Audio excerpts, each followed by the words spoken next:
Hi and welcome to Scott's Inverts. I'm Scott. Behind me are the inverts. Our Chilobrachys species electric blue has molted recently.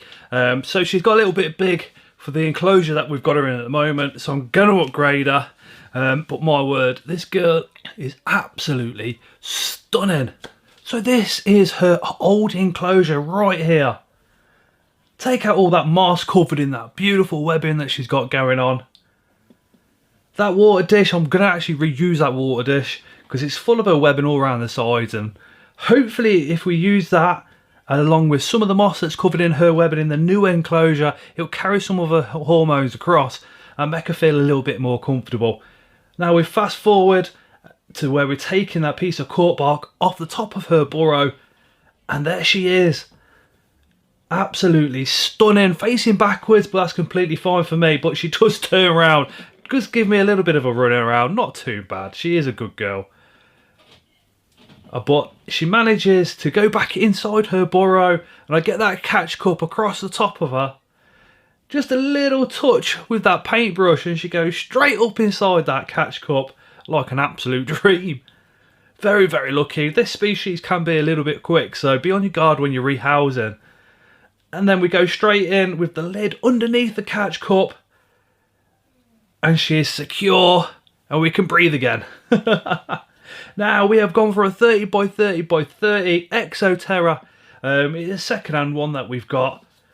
Filled it up with potting compost, just pesticide free, nice and moist. And yeah, the springtails are going to be going in it as soon as they get here. I'm waiting on a little delivery of those guys. So we've gone in with that arch piece of cork bark, which will hopefully be the entrance to her burrow. Hopefully she'll choose to go in there. Just giving that soil a little tamper down so it's nice and secure, and it doesn't collapse when she starts to burrow. So here's that moss we were talking about a minute ago that's covered in her original webbing, which should be absolutely perfect for her, and hopefully it's got some of her hormones on there, so that will hopefully make her feel a little bit more at home. Let me know down in the comments what you think to that tactic, and if you do the same maybe. Bit more moss straight across the back there. Go in with the old water dish.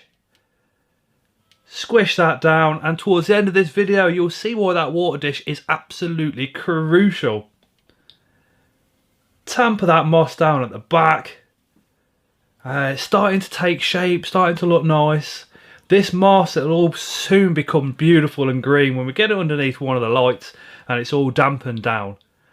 Be absolutely brilliant. But the way I keep moss is once it's collected, especially this sphagnum, I let it dry out, just purely so it's easier for me to house it.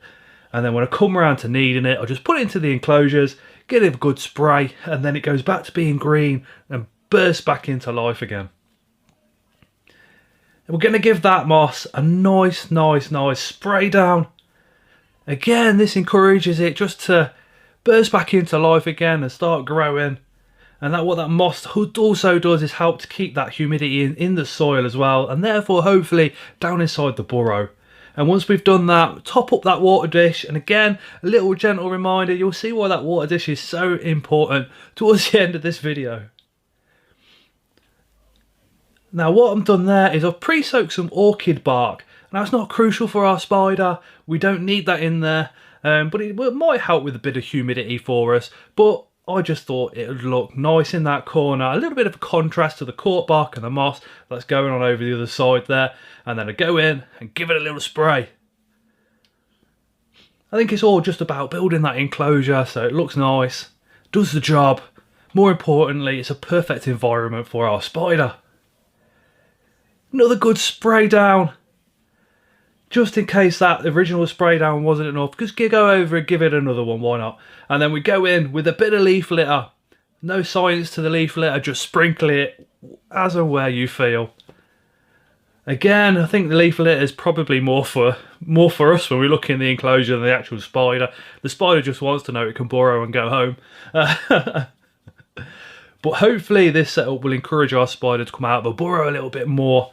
So we put the lid on. That's because we're ready now to put the female spider into this new enclosure. And what I do is I take the lid off, put her in, and leave her, and we'll return once she's popped out.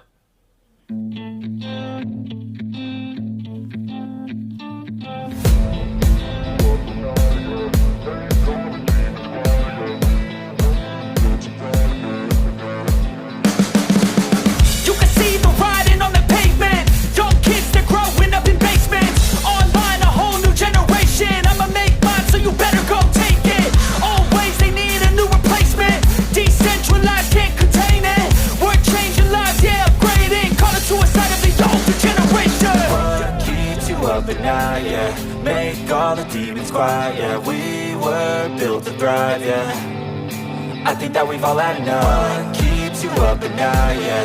Make all the demons quiet, yeah. We were built to thrive, yeah.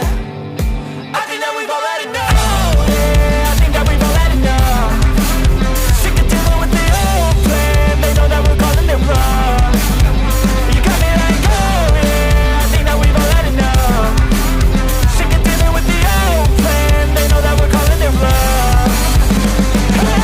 It's too late to try to go contain it. A generation fueled by creation.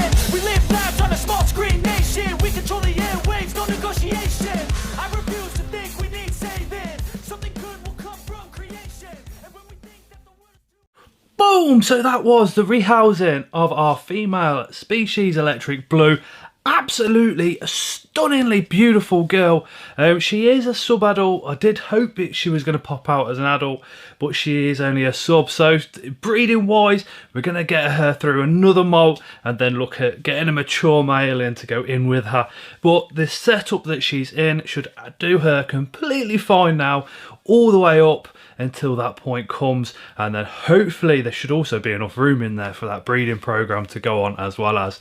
Anyway guys, if you're not subscribed, remember to hit that subscription button, drop a like and drop a comment down below. It's great to hear from you guys, and as always, we shall see you again on the next one.